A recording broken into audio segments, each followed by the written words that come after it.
अपने वीडियो के अंतर्गत पढ़ेंगे संविधान के भाग, अनुच्छेद और अनुसूचियाँ। इन्हें जल्दी क्विक रिवीजन के लिए है ये, जो कि आपके अनुच्छेद और भाग और अनुसूचियों के बारे में जानकारी मिलेगी इससे। और अगर समझ में आ रहा है, हेल्पफुल लग रहा है तो चैनल को सब्सक्राइब करें, शेयर करें और लाइक करें। चलिए शुरू करते हैं। भाग 1, राज्य क्षेत्र आपके भाग 1 में है। इसमें पहले अनुच्छेद दे लेते हैं क्या है, संघ का नाम और राज्य क्षेत्र पहले के अंतर्गत आएगा। फिर नए राज्यों का प्रवेश या स्थापना, मतलब दूसरे में, और जो 2 का है वे निरसित हो गया है। अब तीसरा अनुच्छेद क्या कहता है, नए राज्यों के निर्माण और वर्तमान राज्यों के क्षेत्रों और सीमाओं या नामों में परिवर्तन। अब आगे देखते हैं हम अनुच्छेद 4 क्या कहता है। अनुच्छेद 4 पहली अनुसूची और चौथी अनुसूची के संशोधन, अनुपूरक, अनुषांगिक और पारिणामिक विषयों का उपबंध करने के लिए अनुच्छेद 2 और अनुच्छेद 3 के अधीन बनाई गई विधियां। अब भाग 2 देख लेते हैं क्या है। भाग 2 नागरिकता है। अनुच्छेद इसमें देखिए, पहले इसमें अनुच्छेद आता है 5 से शुरुआत होती है। तो क्या कह रहा है, पहला, संविधान के प्रारंभ पर नागरिकता, पाकिस्तान से भारत को प्रयोजन करने वाले कुछ व्यक्तियों की नागरिकता का अधिकार। पाकिस्तान को प्रयोजन करने वाले कुछ व्यक्तियों के नागरिकता के अधिकार नहीं, पाकिस्तान से भारत को जो प्रयोजन हुए और ये पाकिस्तान को जो प्रयोजन हुए उनको नागरिकता के अधिकार में बताया गया। फिर भारत के बाहर रहने वाले भारतीय उद्भव के कुछ नागरिकों के नागरिकता का अधिकार जो भारत के बाहर रह रहे हैं। विदेशी राज्य की नागरिकता स्वेच्छा से अर्जित करने वाले व्यक्तियों का नागरिक ना होना, नागरिकता के अधिकारों का बना रहना, ये 10 है। ऊपर आपका जो विदेशी राज्य की नागरिकता के स्वेच्छा से अर्जित करने वालों को व्यक्तियों के नागरिक ना होना, ये आपका अनुच्छेद 9 है। अनुच्छेद 11 क्या कहता है, संसद द्वारा नागरिकता के अधिकार का विधि द्वारा विनियमन किया जाना। अब भाग 3 क्या है, देखिए भाग 3 क्या है, मूल अधिकार है, जो कि असाधारण में देखिए क्या है, पहले अनुच्छेद 12 में परिभाषा दी गई 13 मूल अधिकारों से असंगत या उनका अल्पीकरण करने वाली विधियां। ये किसमें आता है, ये 13 के अंतर्गत आता है। आगे देखते हैं का अधिकार, समता का अधिकार के अंतर्गत विधि के समझ, समता, धर्म, मूलवंश, जाति, लिंग या जन्म स्थान के आधार पर विभेद का प्रतिषेध, लोक नियोजन के विषयों में अवसर की समानता, अस्पृश्यता का अंत, उपाधियों का अंत। ये आपका क्या है, समानता का अधिकार है, जो कि 14 से 18 तक है। आप स्वतंत्रता का अधिकार, स्वतंत्र अधिकार क्या क्या है, आइए देख लेते हैं क्या है। पहला अनुच्छेद इसमें क्या कर रहा है, 19 है, जो कि वाक् स्वतंत्रता आदि विषय कुछ अधिकारों का संरक्षण। 20वां है, अपराधों के दोष सिद्धि के संबंध में संरक्षण। 21 जो है आपका प्राण और दैहिक स्वतंत्रता का संरक्षण, और 21 का में ही जोड़ा गया है शिक्षा का अधिकार। और 22 में क्या है, कुछ दशाओं में गिरफ्तारी और निरोध से संरक्षण। अब आगे आइए शोषण के विरुद्ध अधिकार देख लेते हैं। शोषण के विरुद्ध अधिकार क्या है, मानव के दुर्व्यापार और बलात्कार का प्रतिषेध। 24 क्या कह रहा है, कारखानों आदि में बालकों के नियोजन का प्रतिषेध। अब आते हैं हम अपने स्वतंत्रता, धर्म की स्वतंत्रता का अधिकार, जिसमें अनुच्छेद 25 से लेके 28 तक उपबंध किए गए हैं। क्या है, 25 क्या कहता है, धर्म के अंतःकरण के और धर्म को अबाध रूप से मानने, आचरण और प्रचार करने की स्वतंत्रता। मतलब कोई भी व्यक्ति यहाँ रह रहा है तो उसका अपने धर्म का प्रचार कर सकता है आसानी से, कोई दिक्कत नहीं, कोई अड़चन नहीं। अगर उसमें आता तो उसके मूल अधिकारों का उल्लंघन हो रहा है। अब 26 क्या कहता है, धार्मिक कार्यों के प्रबंधन की स्वतंत्रता। और 27 क्या है, किसी विशिष्ट धर्म की अभिवृद्धि के लिए करों के संदेह के बारे में स्वतंत्रता। 28 कुछ शिक्षा संस्थाओं में धार्मिक शिक्षा या धार्मिक उपासना में उपस्थित होने के बारे में स्वतंत्रता। आगे देख लेते हैं क्या है, संस्कृति और शिक्षा संबंधी अधिकार क्या है। संस्कृति और शिक्षा संबंधी अधिकार, अनुच्छेद 29 है, अल्पसंख्यक वर्गों के हितों का संरक्षण। 30 क्या है, शिक्षा संस्थाओं की स्थापना और प्रशासन के अल्पसंख्यक वर्गों का अधिकार। और 31 जो है आपका निरक्षित है। कि वयवृत्ति देखते हैं, 31 का संपदाओं आदि के अर्जन के लिए उपबंध करने वाली विधियों की अव्यवृत्ति। और 31 का कुछ अधिनियम और विनियमों के विधिमान्यकरण। और 31 गा कुछ निदेशक तत्वों का प्रभावी करने वाली विधियों की वयवृत्ति। और 31 घा क्या है, ये निरसित हो गया है। अब संवैधानिक उपचारों का अधिकार आ जाता है, ये बहुत ही इंपॉर्टेंट है, जिसका अनुच्छेद 32 है। इस भाग के प्रदत्त अधिकारों को परिवर्तित करने के लिए उपचार है। और यह अनुच्छेद 32 को ही क्या कहा था, बाबा साहब भीमराव अम्बेडकर ने इसे कहा था, संविधान की आत्मा कहा था। अब 33 क्या है, इस भाग के प्रदत्त अधिकारों को बलों आदि को लागू होने में उपांतरण करने की आदि की शक्ति। और 34 क्या है, जब किसी क्षेत्र में सेना विधि प्रवृत्त है तब इस भाग द्वारा प्रदत्त अधिकारों का निर्बंधन। और 35 क्या कह रहा है, इस भाग के उपबंधों को प्रभावी करने के लिए विधान। अब आइए 4 का देख लेते हैं, जो कि है भाग 4 है। भाग 4 क्या है, राज्य के नीति निर्देशक तत्व, जो कि काफी इंपॉर्टेंट है आपकी परीक्षा के लिए। देखते हैं क्या है 4 का में। पहले 36 में आपका आता है परिभाषा। 37 कह रहा है, इस भाग के अंतर्विष्ट तत्वों को लागू होना। 38 है, राज्य लोक कल्याण की अभिवृद्धि के लिए सामाजिक व्यवस्था बनाएगा। 39 है, राज्य द्वारा अनुसरणीय कुछ नीति तत्व।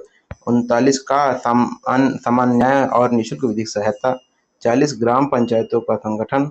41 कुछ दशाओं में काम, शिक्षा और लोक सहायता पाने का अधिकार। अब 42 क्या है, काम की न्यायसंगत और मनोचित दशाओं का तथा प्रसूति सहायता का उपबंध किसमें है, 42 में। कि काम की न्यायसंगत दशाएं होनी चाहिए, ऐसा नहीं है कि जो निकृष्ट तरीके से उससे काम कराया जाए, है ना। और प्रसूति सहायता को भी उपबंध किया गया। और 43 क्या है, कामगारों के लिए निर्वाह मजदूरी आदि। 43 का कहता है, उद्योगों के प्रबंधन में कामगारों का भाग लेना। और 43 खास सहकारी समितियों की अभिवृद्धि। 44 क्या कह रहा है, नागरिकों के लिए समान सिविल संहिता, जो कि काफी इंपॉर्टेंट है आपके लिए, है ना। ये जो 43 खा है ये भी इम्पोर्टेंट है।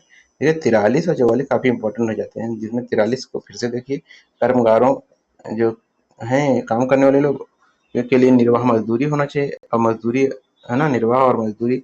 फिर 43 का क्या है, उद्योगों के प्रबंधन में कामगारों का भाग लेना। और 43 में सहकारी समितियों की अभिवृद्धि। अब आते 44 के लिए एक समान सिविल संहिता। 45 क्या कह रहा है, 6 वर्ष से कम आयु के बच्चों को बाल्यावस्था की देखभाल और शिक्षा के लिए प्रावधान। ये आपका 45 है, जिसमें कि बाल्य शिक्षा का प्रावधान और देखभाल का प्रावधान। 46 है, अनुसूचित जातियों, अनुसूचित जनजातियों और अन्य दुर्बल वर्गों के लिए शिक्षा और अर्थ संबंधी हितों की अभिव्यक्ति। 47 है, पोषाहार स्तर, जीवन स्तर को ऊंचा करने तथा लोक स्वास्थ्य का सुधार करने का राज्य का कर्तव्य। 48 क्या है, कृषि और पशुपालन संगठन। 48 क्या है, पर्यावरण का संरक्षण तथा संवर्धन और वन तथा वन्य जीवों की रक्षा।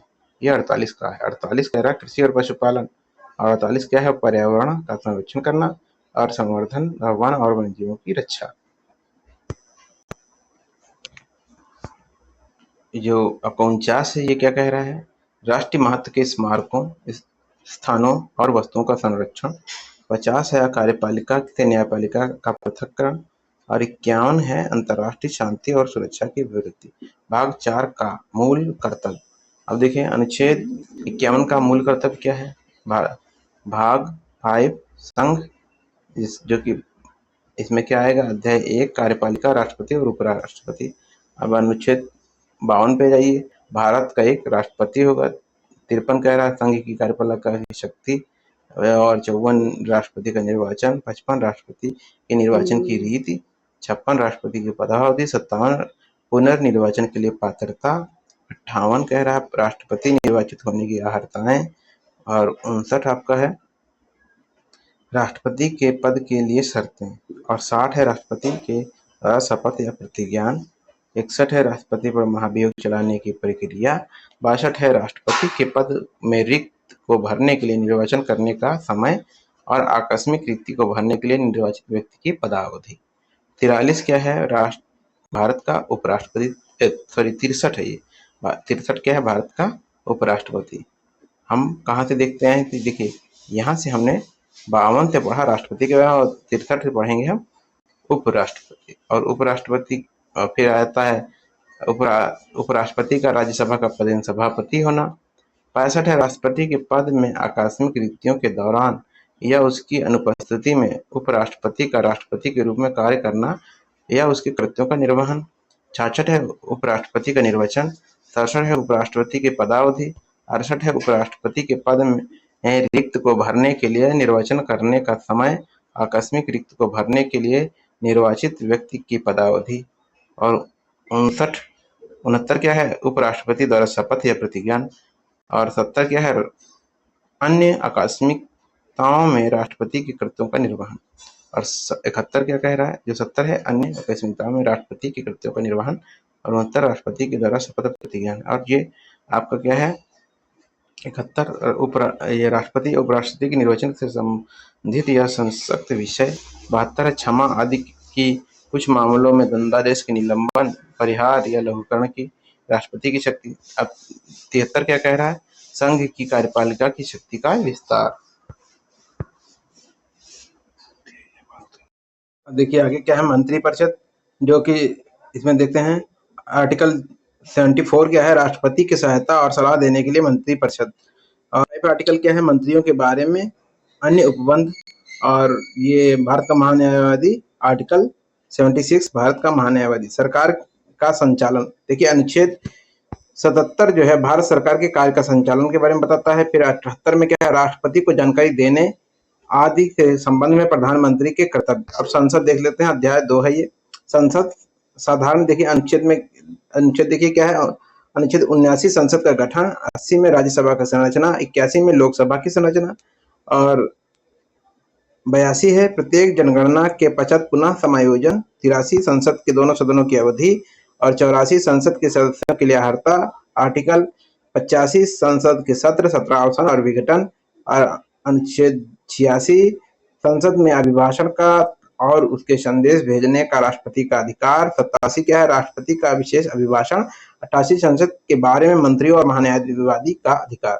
अब संसद के अधिकारी देख लेते हैं, अनुच्छेद 89 राज्यसभा का सभापति और उपसभापति 89 में है, और 90 में उपसभापति का पद रिक्त होना, त्यागपत्र और पद से हटाया जाना। और आर्टिकल 91 में है सभापति के पदों के कर्तव्यों का पालन करने या सभापति के रूप में कार्य करने की उपसभापति या अन्य व्यक्ति की शक्ति। और अनुच्छेद 92 क्या है, जब सभापति या उपसभापति को पद से हटाने का कोई संकल्प विचाराधीन है तब उसका पीठासीन न होना। अनुच्छेद 93 लोकसभा का अध्यक्ष और उपाध्यक्ष। अनुच्छेद 94 अध्यक्ष और उपाध्यक्ष का पद रिक्त होना, त्यागपत्र और पद से हटाया जाना। अनुच्छेद 95 क्या है, अनुच्छेद 95 में अध्यक्ष के पद के कर्तव्यों का पालन करने या अध्यक्ष के रूप में कार्य करने के उपाध्यक्ष व अन्य व्यक्ति की शक्ति। 96 है जब अध्यक्ष या उपाध्यक्ष को पद से हटाने का कोई संकल्प विचाराधीन है तब उसका पीठासीन न होना। और 97 है सभापति और उपसभापति तथा अध्यक्ष और उपाध्यक्ष के वेतन और भत्ते। 98 क्या है, संसद का सचिवालय। अनुच्छेद 99 सदस्यों द्वारा शपथ या प्रतिज्ञान। और आर्टिकल 100 जो है आपका संसद सदनों में मतदान रिक्तियों के होते हुए भी सदनों की कार्य करने की शक्ति और गणपूर्ति। अब सदस्यों की निहरताएं, अनुच्छेद 101 स्थानों का रिक्त होना, 102 सदस्यों की निहरताएं, 103 सदस्यों की निहरताओं से संबंधित प्रश्नों का पर विनिश्चय। अनुच्छेद 104 अनुच्छेद 99 के अधीन शपथ लेने या प्रतिज्ञान करने से पहले या आहरित न होते हुए भी निरहरित किए जाने पर बैठने और मत देने के लिए शस्ति। अब संसद और उसके सदस्यों की शक्तियां और विशेषाधिकार और उन्मुक्तियां देखते हैं। अनुच्छेद 105 क्या है, संसद के सदनों की तथा उसके सदस्यों और समितियों की शक्तियां और एवं विशेषाधिकार आदि। 106 सदस्यों के वेतन और भत्ते। अब विधायी प्रक्रिया देख लेते हैं। 107 में विधायकों के पुनर्स्थापन और पारित किए जाने के संबंध में उपबंध। 108 कुछ दशाओं में दोनों सदनों की संयुक्त बैठक। 109 धन विधेयक के संबंध में विशेष प्रक्रिया। 110 धन विधेयक की परिभाषा। 111 विधेयकों पर अनुमति। अब वित्तीय विषयों के संबंध में प्रक्रिया क्या है। 112 वार्षिक वित्तीय विवरण। 113 संसद के प्राक्कलनों के संबंध में प्रक्रिया। 114 विनियोग विधेयक। 115 अनुपूरक, अतिरिक्त या अनुदान, अधिक अनुदान। 116 लेखानुदान, प्रत्यानुदान और अपवानुदान। 117 वित्त विधेयक के बारे में विशेष उपबंध। साधारणतः प्रक्रिया। 118 के अगर प्रक्रिया के नियम। 119 संसद के वित्तीय कार्य संबंधी प्रक्रियाओं का विधि द्वारा विनियमन। 120 संसद में प्रयोग किए जाने वाली भाषा। 121 संसद में चर्चा पर निर्बंधन। 122 न्यायालयों द्वारा संसद की कार्रवाइयों की जांच न किया जाना। विधायी शक्तियां। अगर वीडियो आपको पसंद आ रहा है, हेल्पफुल लग रहा है तो चैनल को सब्सक्राइब जरूर कर लें और ज़्यादा से ज़्यादा शेयर करें। चलिए आगे देखते हैं राष्ट्रपति की विधायी शक्तियाँ। 123 में संसद की विश्रांति काल में अध्यादेश प्रख्यापित करने की राष्ट्रपति की शक्ति, ये बहुत ही इंपॉर्टेंट है अध्यादेश वाला। और अध्याय 4 में है क्या है, संघ की न्यायपालिका। 124 में कह रहा उच्चतम न्यायालय की स्थापना और गठन। 124 का राष्ट्रीय न्यायिक नियुक्ति आयोग और 124 का आयोग की कृत्य और 124 का विधि बनाने की संसद की शक्ति 124 के थे। अब आते हैं 125 न्यायाधीशों के वेतन आदि और 126 कार्यकारी मुख्य न्यायमूर्ति की नियुक्ति। 127 तदस्थ न्यायाधीशों की नियुक्ति। 128 उच्चतम न्यायालय के बैठकों में सेवानिवृत्त न्यायाधीशों की उपस्थिति। 129 उच्चतम न्यायालय के अभिलेख न्यायालय होना। 130 उच्चतम न्यायालय का स्थान। 131 उच्चतम न्यायालय के आरंभिक अधिकारिता और 131 का निरसित है। अब देखिए 132 में क्या है, कुछ मामलों में उच्च न्यायालयों से अपीलों में उच्चतम न्यायालय की अपीली अधिकारिता। 133 उच्चतम न्यायालय से सिविल विषयों से संबंधित अपीलों में उच्चतम न्यायालय की अपीली अधिकारिता और अनुच्छेद 134 दांडिक विषयों में उच्चतम न्यायालय की अपीली अधिकारिता। 134 का क्या है, उच्चतम न्यायालय में अपील के लिए प्रमाण पत्र। अब 135 देख लेते हैं क्या है, विद्यमान विधि के अधीन फेडरल न्यायालय की अधिकारिता और शक्तियों का उच्चतम न्यायालय द्वारा प्रयोक्तव्य होना। अब 136 अनुच्छेद क्या कहता है, अपील के लिए उच्च न्यायालय की विशेष इजाजत। और आगे देखते हैं 137 क्या है, निर्णयों या आदेशों का उच्चतम न्यायालय द्वारा पुनर्वलोकन। 138 उच्चतम न्यायालय की अधिकारिता की वृद्धि। 139 कुछ रिट निकालने की शक्तियों का उच्चतम न्यायालय को प्रदत्त किया जाना। अनुच्छेद 139 का कुछ मामलों का अंतःकरण। 40 उच्चतम न्यायालय के अनुषांगिक शक्तियां। 41 क्या है, उच्चतम न्यायालय द्वारा घोषित विधि का सभी न्यायालयों पर आबद्धकर होना। और 142 क्या है, उच्चतम न्यायालय की डिक्रियों और आदेशों का प्रवर्तन और प्रकटीकरण आदि के बारे में आदेश। 134 उच्चतम न्यायालय से परामर्श करने का राष्ट्रपति की शक्ति। 144 सिविल और न्यायिक प्राधिकरणों द्वारा उच्चतम न्यायालय की सहायता में कार्य किया जाना, क्योंकि निश्चित है ये 145 में उच्चतम न्यायालय की ये न्यायालय के नियम आदि 145 अनुच्छेद में है। 146 में क्या है, अनुच्छेद 146 उच्चतम न्यायालय के अधिकारी और सेवक तथा व्यय। और 47 क्या है, निर्वचन। अब आते हैं अध्याय 5 में, जिसमें क्या है, भारत का नियंत्रक और महालेखा परीक्षक। 148 में भारत का नियंत्रक और महालेखा परीक्षक होगा और 149 में नियंत्रक और महालेखा परीक्षक के कर्तव्य और शक्तियां। 50 संघ और राज्यों के लेखाओं का प्रारूप। आगे देखते हैं संपरीक्षा प्रतिवेदन। भाग 6 राज्य है। अध्याय 1 साधारण और 152 में परिभाषा। अध्याय 2 कार्यपालिका है और राज्यपाल। अब देखिए अनुच्छेद देख लेते हैं। 153 राज्यों के राज्यपाल। 154 राज्यों की कार्यपालिका की शक्ति। 155 राज्यपाल की नियुक्ति।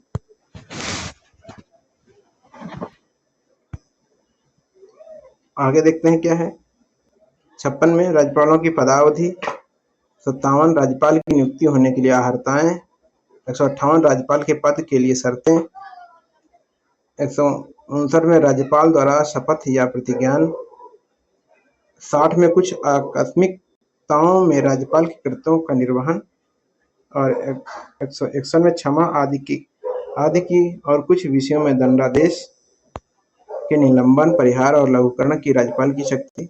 162 राज्य की कार्यपालिका की शक्ति का विस्तार। आगे देखते हैं मंत्रिपरिषद है। 163 में राज्यपाल की सहायता और सलाह देने के लिए मंत्रिपरिषद होगी। 164 मंत्रियों के बारे में अन्य उपवन। और ये आते हैं 165 में राज्य का महाधिवक्ता के बारे में बताया गया है। और 166 में ये आप देखिए सरकारी कार्य का संचालन, जो कि 166 राज्य के सरकार के कार्य का संचालन। 167 राज्यपाल को जानकारी देने आदि के संबंध में मुख्यमंत्री के कर्तव्य। आगे देखते हैं। वीडियो आपको हेल्पफुल लग रहा है तो चैनल को सब्सक्राइब जरूर कर लें।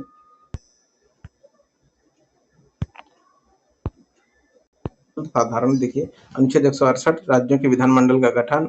169 राज्यों में विधान परिषदों का उत्साधन या सृजन, यानी कि मतलब उनको विधानसभाओं को बनाना, लेना और हटाना।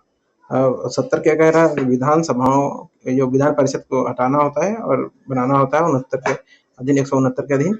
और 70 में क्या है, विधानसभाओं का संरचना, 71 में विधान परिषदों की संरचना, 72 में है राज्यों के विधानमंडलों की अवधि, 73 में राज्य के विधानमंडल के सदस्यों के लिए अर्हता, और 174 क्या कह रहा है, राज्य के विधानमंडल के सत्र, 17 आसन और विघटन, 175 संसद में अभिभाषण का और उसके संदेश भेजने का राज्यपाल का अधिकार, और 176 राज्यपाल का विशेष अभिभाषण, 77 क्या है, 177 सदनों के बारे में मंत्रियों और महाधिवक्ता के अधिकार।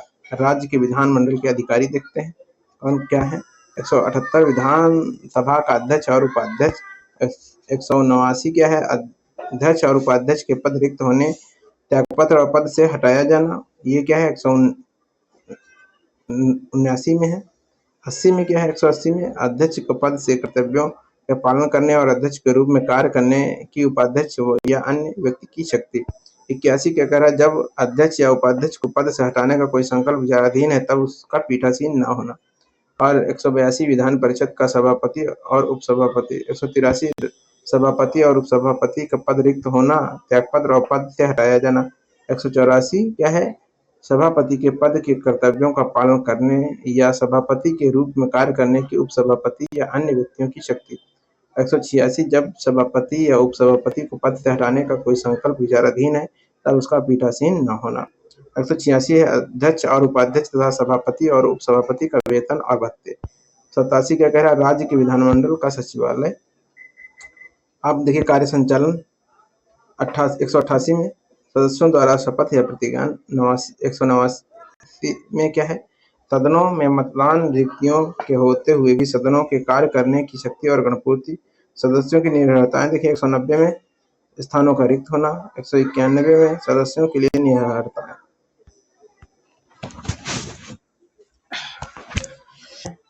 सदस्यों की निर्भरताओं से संबंधित प्रश्नों पर विनिश्चय।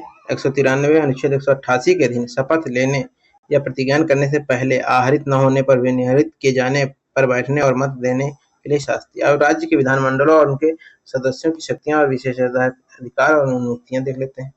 अब इसमें देखिए क्या है, पहले हमने केंद्र का पढ़ा, अब राज्य का पढ़ना है। 194 में विधानमंडल के सदनों की तथा उनके सदस्यों की समितियों की शक्तियां और विशेषाधिकार आदि। अब 195 सदस्यों के वेतन और भत्ते। विधायी प्रक्रिया क्या है देख लेते हैं क्या है। 196 विधेयकों के पुनर्स्थापन और पारित किए जाने के संबंध में उपबंध। 197 धन विधेयकों से भिन्न विधेयकों के बारे में विधान परिषद की शक्तियों पर निर्बंधन। 198 धन विधेयकों के संबंध में विशेष प्रक्रिया। 199 धन विधेयक की परिभाषा। अब 200 में क्या है, विधेयकों पर अनुमति। 201 में विचार के लिए आरक्षित विधेयक। अब वित्तीय विषयों के संबंध में प्रक्रिया। अनुच्छेद 202 वार्षिक वित्तीय विवरण। 203 विधानमंडल के प्रकरणों के संबंध में प्रक्रिया। 204 विनियोग विधेयक और 205 अनुपूरक अतिरिक्त या अधिक अनुदान। 106 लेखानुदान, प्रत्यानुदान और अपानुदान। और 107 क्या है, अनुच्छेद में वित्त विधेयकों के बारे में विशेष उपबंध। साधारण प्रक्रिया देख लेते हैं क्या। अनुच्छेद 208 प्रक्रिया के नियम। 209 राज्य के विधानमंडल के में वित्तीय कार्य संबंधी प्रक्रियाओं का विधि द्वारा विनियमन। 210 क्या है, विधानमंडल में प्रयोग की जाने वाली भाषा। 211 विधानमंडल में चर्चा पर निर्बंधन। 212 न्यायालय द्वारा विधानमंडल की कार्यवाहियों की जांच न किया जाना। अब अध्याय 4 देख लेते हैं क्या है। अध्याय 4 राज्य की विधायी शक्तियां।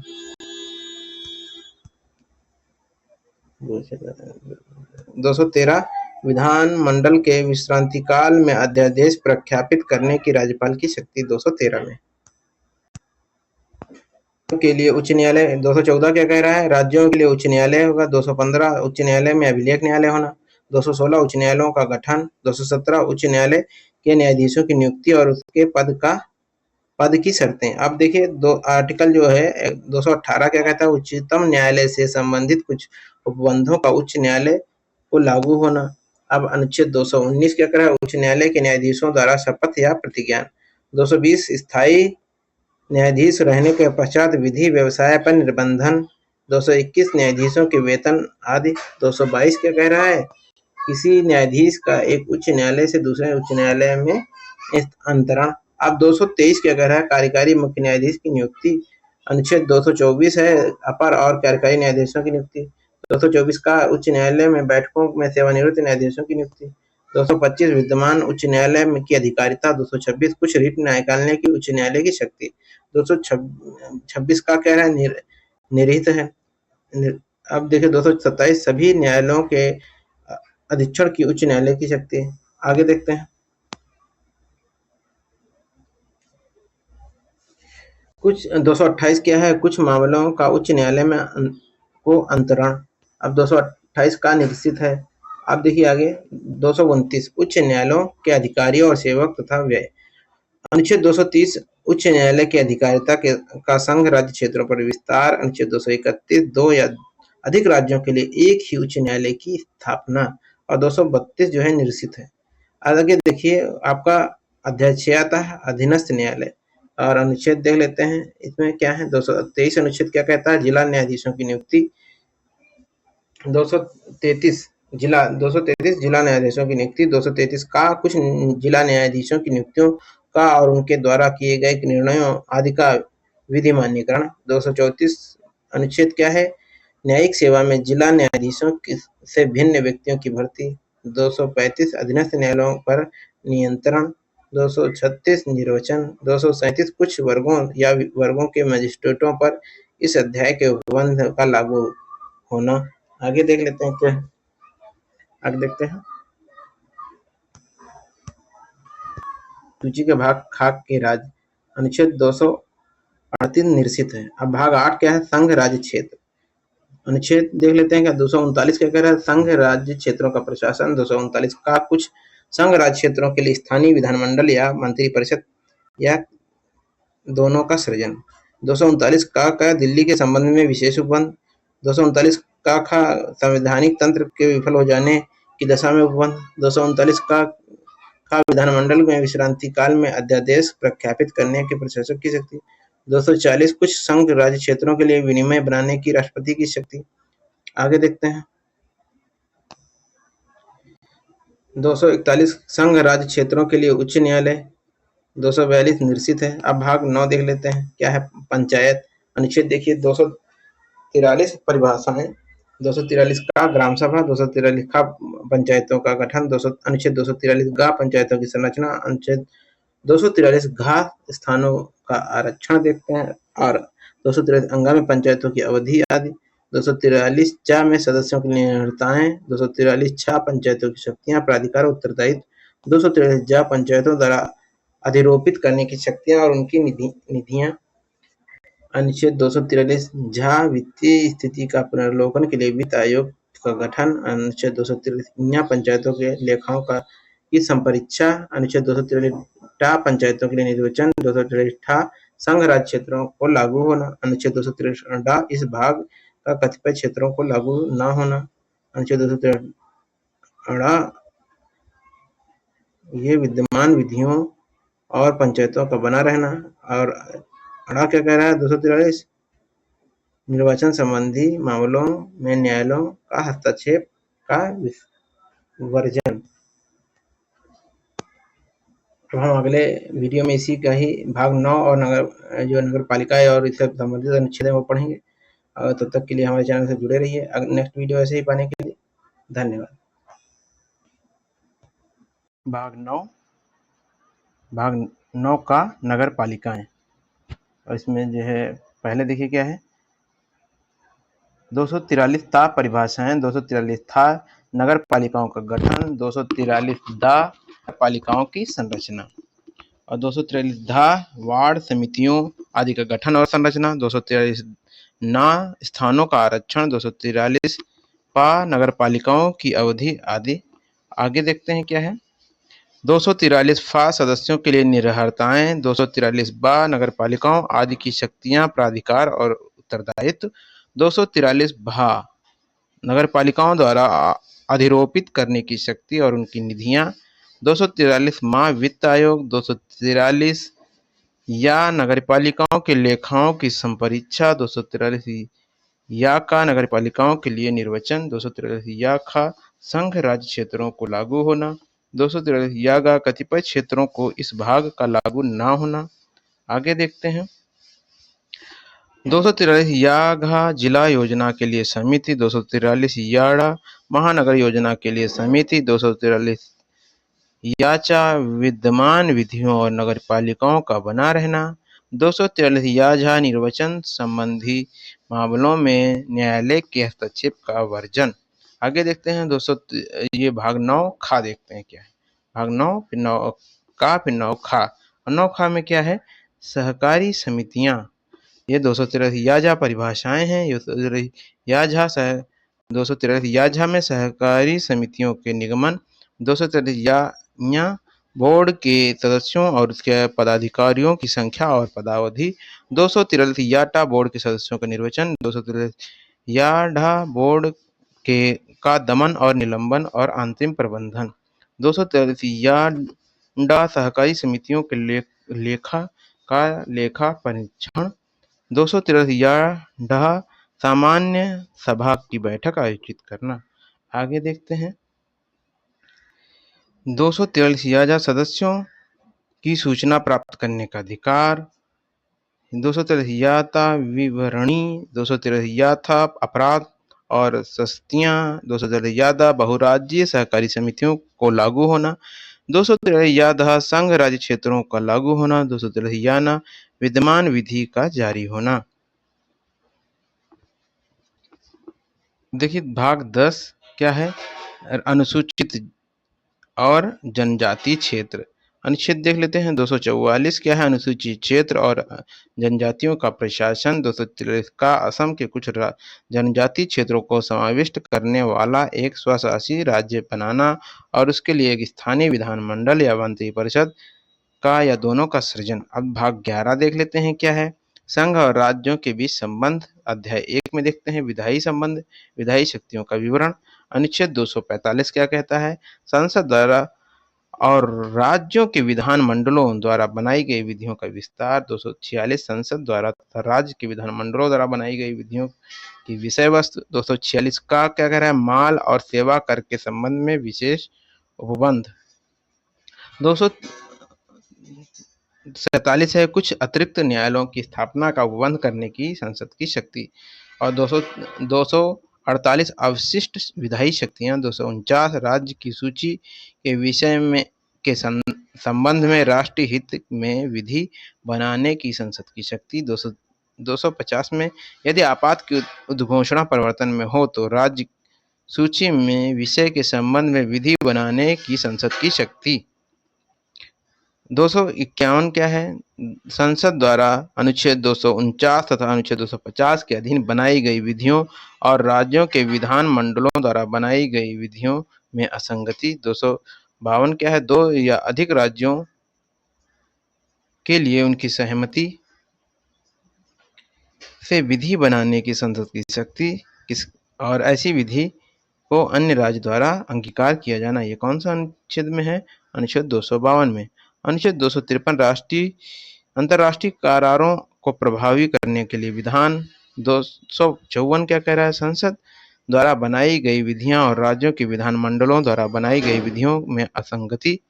अब आगे देखते हैं क्या है, ये है 255 अनुच्छेद 255 सिफारिशों और पूर्व मंजूरियों के बारे में अपेक्षाओं को केवल प्रक्रिया का विषय मानना।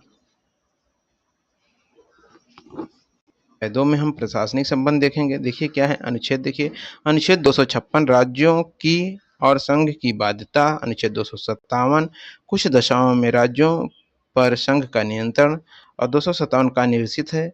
258 है कुछ दशाओं में राज्यों को शक्ति प्रदान करने और आदि की संघ की शक्ति। 258 है का संघ को कृत्य सौंपने की राज्य की शक्ति। 259 जो है निश्चित है। 260 भारत के बाहर के राज्यों के संबंध में संघ की अधिकारिता। 261 सार्वजनिक कार्य, अभिलेख और न्यायिक कार्यवाहियां। जल संबंधी विवाद देख लेते हैं क्या है, 262 अंतर्राज्यिक नदियां या नदी दोनों के जल संबंधी विवादों का न्याय निर्णयन। 263 राज्यों के बीच समन्वय में। देखिए 263 अंतर्राज्यीय परिषद के संबंध में उपबंध। अब भाग 12 देखते हैं, वित्त संपत्ति संविदाएं और वाद। अध्याय 1 वित्त साधारण में देखिए क्या है। अनुच्छेद 264 निर्वचन 265 विधि के प्राधिकार के बिना करों का अधिरोपण न किया जाना। 266 भारत और राज्यों की संचित निधियां और लोक लेखे। 267 क्या है, आकस्मिक निधि। अब आगे देखते हैं संघ और राज्यों के बीच राजस्वों का वितरण। 268 है संघ द्वारा उद्गृहित किए जाने वाले किंतु राज्यों द्वारा संग्रहित और विनियोजित किए जाने वाले शुल्क। आगे देखते हैं क्या है। 268 का निरसित है। 269 है संघ द्वारा उद्गृहित और संग्रहित किंतु राज्यों को सौंपे जाने वाले कर। 269 देखिए क्या है, 269 क्या है आपका, संघ द्वारा उद्गृहित और संग्रहित किंतु राज्यों को सौंपे जाने वाले कर। 269 का क्या कह रहा है, अंतरराज्यिक व्यापार या वाणिज्य के अनुक्रम में माल और सेवा कर का उद्ग्रहण और संग्रहण। 270 क्या है, उद्ग्रहित कर और उनका संघ और राज्यों के बीच में वितरण। 271 कुछ शुल्कों और करों पर संघ के प्रयोजनों के लिए अधिभार। 273 जूट पर तथा जूट उत्पादकों पर निर्यात शुल्क के स्थान पर अनुदान। 274 ऐसे कराधान पर जिसमें राज्य हित संबंध है प्रभाव डालने वाले विधेयकों के लिए राष्ट्रपति की पूर्व सिफारिश की अपेक्षा। 275 कुछ राज्यों को संघ से अनुदान। 276 वृत्तियों, व्यापारों, आजीविकाओं और नियोजनों पर कर। 277 व्यावृत्ति। 278 निरसित है। 289 क्या है, शुद्ध आगम आदि की गणना। 279 का में माल और सेवा कर परिषद। 280 है वित्त आयोग। 281 वित्त आयोग की सिफारिशें। अब देखते हैं आगे प्रकीर्णन वित्तीय उपबंध क्या है। अनुच्छेद 282 संघ या राज्य द्वारा अपने राजस्व के लिए किए जाने वाले व्यय। 283 संचित निधियों, आकस्मिक निधियों और लोक लेखाओं में जमा धनराशियों की अभिरक्षा आदि। 284 लोक सेवकों और न्यायालयों द्वारा प्राप्त वादकर्ताओं की जमा राशियों और अन्य धनराशियों की अभिरक्षा। 285 संघ की संपत्ति को राज्य के कराधान में छूट। 286 माल के क्रय या विक्रय पर कर के अधिरोपण के बारे में निबंधन। 287 विद्युत पर करों से छूट। 288 जल या विद्युत के संबंध में राज्यों द्वारा कराधान से कुछ दशाओं में छूट। 289 राज्यों की संपत्ति और आय को संघ के कराधान से छूट। 290 कुछ व्ययों और पेंशनों के संबंध में समायोजन। 290 का कुछ देवस्वम निधियों को वार्षिक संदय। 291 शासकों की निजी थैली की राशि 26/1971 द्वारा निरसित। अध्याय 2 देखते हैं उधार लेना। 292 क्या है, 292 भारत सरकार द्वारा उधार लेना। 293 राज्यों द्वारा उधार लेना। 92 है भारत सरकार उधार लेगी, 93 में 293 में राज्य उधार लेंगे। अब देखिए अध्याय 3 क्या है, आपत्ति संपत्ति संविदाएं अधिकार दायित्व बाध्यताएं और वाद। अनुच्छेद 294 क्या कहता है, कुछ दशाओं में संपत्ति आस्तियों अधिकारों दायित्वों और बाध्यताओं का उत्तराधिकार। 295 अन्य दशाओं में संपत्ति आस्तियों अधिकारों और दायित्वों और बाध्यताओं का उत्तराधिकार। वे राजगामी या वैगत या स्वामी विहीन होने से प्रोद्भूत संपत्ति। 297 क्या कहता है, राज्य क्षेत्रीय सागर खंड या महाद्वीपीय मग्नतट भूमि में स्थित मूल्यवान चीजें और अनन्य आर्थिक क्षेत्र के संपत्ति स्रोतों का संघ में निहित होना। 298 व्यापार करने आदि की शक्ति। 299 संविदाएं। 200 ये 3 अब आपका 300 है क्या, वाद और कार्यवाहियां। अध्याय 4 कह रहा है संपत्ति का अधिकार। 300 का विधि के प्राधिकार के बिना शक्तियों को संपत्ति से वंचित ना किया जाना। आगे देखिए भाग 13 आ जाता है। 13 में क्या है, भाग 13 भारत के राज्य क्षेत्र के भीतर व्यापार वाणिज्य और समागम। अनुच्छेद देखिए 300 व्यापार वाणिज्य और समागम की स्वतंत्रता। 302 व्यापार वाणिज्य समागम पर निर्बंधन आरोपित करने की संसद की शक्ति। 203 क्या है? व्यापार वाणिज्य के संबंध में संघ और राज्यों की विधायी शक्तियों पर निर्बंधन। 204 क्या है? राज्यों के बीच व्यापार वाणिज्य समागम पर निर्बंधन। 304 था यहाँ राज्यों के बीच व्यापार वाणिज्य और समागम के निर्बंधन, और 304 के अंतर्गत ये देखें हम राज्यों के बीच व्यापार वाला। और 305 क्या कह रहा है? विद्यमान विधायी और राज्यों के एकाधिकार के उपबंध करने वाली विधायियों की व्यवृत्ति। और 306 क्या निश्चित है। अब आगे देखते हैं क्या 307 अनुच्छेद 301 के अनुच्छेद 304 के प्रयोजनों को क्रियान्वित करने के लिए प्राधिकारी की नियुक्ति। भाग 4 देख लेते हैं। संघ और राज्यों के अधीन सेवाएं। अध्याय 1 सेवाएं। 308 निर्वचन है। 309 संघ या राज्यों की सेवा करने वाले व्यक्तियों की भर्ती और सेवा की शर्तें। 310 संघ या राज्यों के सेवा करने वाले व्यक्तियों की पदावधि। 311 संघ या राज्यों के अधीन सिविल हैसियत में नियोजित व्यक्तियों के पदच्युत किया जाना, पद से हटाया जाना या पंक्ति में अवनत किया जाना। 312 क्या है? अखिल भारतीय सेवाएं हैं। 312 का कुछ सेवाओं को अधिकारियों की सेवा की शर्तों में परिवर्तन करने या उन्हें प्रतिसंहत करने की संसद की शक्ति। 313 संक्रमणकालीन उपबंध है। 314 निरसित किया गया है। अनुच्छेद 315 संघ और राज्यों के लोक सेवा आयोग। 316 में देखते हैं सदस्यों की नियुक्ति और पदावधि। अनुच्छेद 317 लोक सेवा आयोग के किसी सदस्य को हटाया जाना और लंबित किया जाना। अनुच्छेद 318 आयोग के सदस्यों और कर्मचारी वृंदों की सेवाओं की शर्तों के बारे में विनियम बनाने की शक्ति। 319 आयोग के सदस्यों द्वारा ऐसे सदस्य रहने पर पद धारण करने के संबंध में प्रतिषेध। अनुच्छेद 320 लोक सेवा आयोग के कृत्य। अनुच्छेद 321 लोक सेवा आयोग के कृत्यों का विस्तार करने की शक्ति। 322 लोक सेवा आयोग के व्यय। अनुच्छेद 323 लोक सेवा आयोगों के प्रतिवेदन। भाग 14 का देखते हैं अधिकरण है। 323 का प्रशासनिक अधिकरण और 323 का अन्य विषयों के लिए अधिकरण। अब भाग 15 देखते हैं निर्वाचन। अनुच्छेद 324 निर्वाचन के अधीक्षण निदेशन नियंत्रण का निर्वाचन आयोग में निहित होना। अनुच्छेद 325 धर्म मूल वंश जाति लिंग के आधार पर किसी व्यक्ति या निर्वाचक नियमावली में सम्मिलित किए जाने के लिए अपात्र न होना और उसके द्वारा किसी विशेष निर्वाचक नामावली में सम्मिलित किए जाने का दावा न किया जाना। अनुच्छेद 326 लोकसभा और राज्यों की विधानसभाओं के लिए निर्वाचनों के वयस्क मताधिकार के आधार पर होना। अनुच्छेद 327 विधानमंडलों के लिए निर्वाचन के संबंध में उपबंध करने की संसद की शक्ति। 328 किसी राज्य के विधानमंडल के लिए निर्वाचन के संबंध में उपबंध करने की विधानमंडल की शक्ति। अनुच्छेद 329 निर्वाचन संबंधी मामलों में न्यायालय के हस्तक्षेप का वर्जन।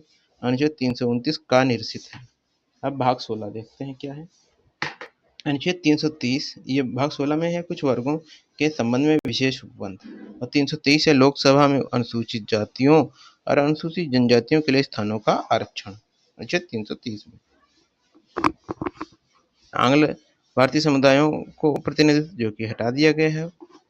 अनुच्छेद 332 राज्य की विधानसभा में अनुसूचित जातियों और अनुसूचित जनजातियों के लिए स्थानों का आरक्षण। अनुच्छेद 333 राज्यों की विधानसभा में आंग्ल भारतीय समुदाय का प्रतिनिधित्व ये भी हटा दिया गया है। अनुच्छेद 334 ये स्थानों का आरक्षण और विशेष प्रतिनिधि का कतिपय अवधि के पश्चात न रहना। अनुच्छेद 335 सेवाओं और पदों के लिए अनुसूचित जातियों और अनुसूचित जनजातियों के दावे। अनुच्छेद 336 कुछ सेवाओं में आंग्ल भारतीय समुदाय के लिए विशेष उपबंध। अनुच्छेद 337 आंग्ल भारतीय समुदाय के फायदे के लिए शैक्षणिक अनुदान के लिए विशेष उपबंध। अनुच्छेद 338 राष्ट्रीय अनुसूचित जाति आयोग। अनुच्छेद 338 का राष्ट्रीय अनुसूचित जनजाति आयोग। अनुच्छेद 338 का राष्ट्रीय पिछड़ा वर्ग आयोग। देखिए 3 है, 338 से अनुसूचित जाति आयोग, फिर 338 का राष्ट्रीय अनुसूचित जनजाति आयोग और 338 का ये क्या है राष्ट्रीय पिछड़ा वर्ग आयोग। अनुच्छेद 339 देख लेते हैं क्या, अनुसूचित क्षेत्रों के लिए प्रशासन, अनुसूचित जातियों के लिए कल्याण के बारे में संघ का नियंत्रण। और 40 क्या है, पिछड़े वर्गों की दशाओं के अन्वेषण के लिए आयोग का नियुक्ति। और 341 अनुसूचित जातियां हैं और 342 अनुसूचित जनजातियां हैं और 342 का सामाजिक और आर्थिक पिछड़ा वर्ग जो ईडब्ल्यूएस वाला है। अब देखते हैं भाग 17 राजभाषा। अध्याय 1 में संघ की भाषा, अनुच्छेद 343 संघ की राजभाषा, अनुच्छेद 344 राजभाषा के संबंध में आयोग और संसद की समिति। अब देखिए भाग 2 में प्रादेशिक भाषाएं, अनुच्छेद 345 राज्य की राजभाषा या राजभाषाएं, अनुच्छेद 346 राज्य और दूसरे राज्यों के बीच किसी राज्य व संघ के बीच पदादि की राजभाषा, पत्रादि की राजभाषा है ये संघ। ये अनुच्छेद 346 क्या है, राज्य और दूसरे राज्यों के बीच या किसी राज्य या संघ के बीच पत्रादि की राजभाषा। और अनुच्छेद 347 है, किसी राज्य के जनसंख्या के किसी अनुभाग में बोली जाने वाली भाषा के संबंध में विशेष उपबंध।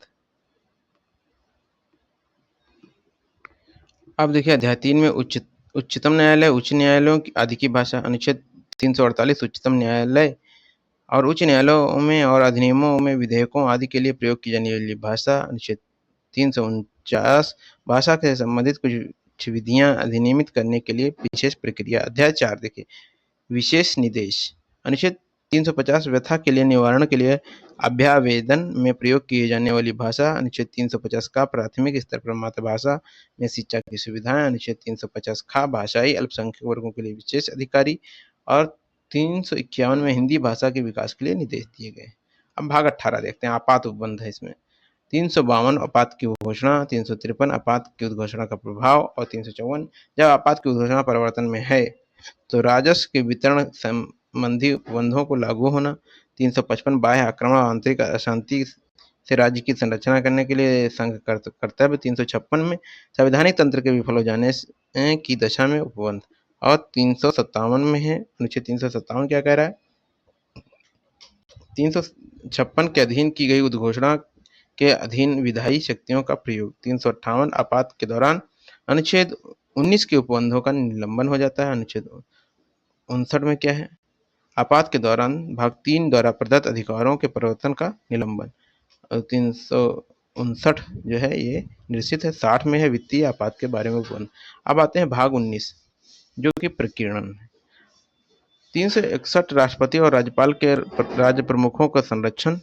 अनुच्छेद 361 का संसद और राज्यों के विधान मंडलों की कार्यवाहियों के प्रकाशन का संरक्षण। अनुच्छेद 361 खा लाभप्रद राजनीतिक पद की नियुक्ति के लिए निरर्हताएं। अनुच्छेद 362 निरसित है। 362 क्या है, निरसित है।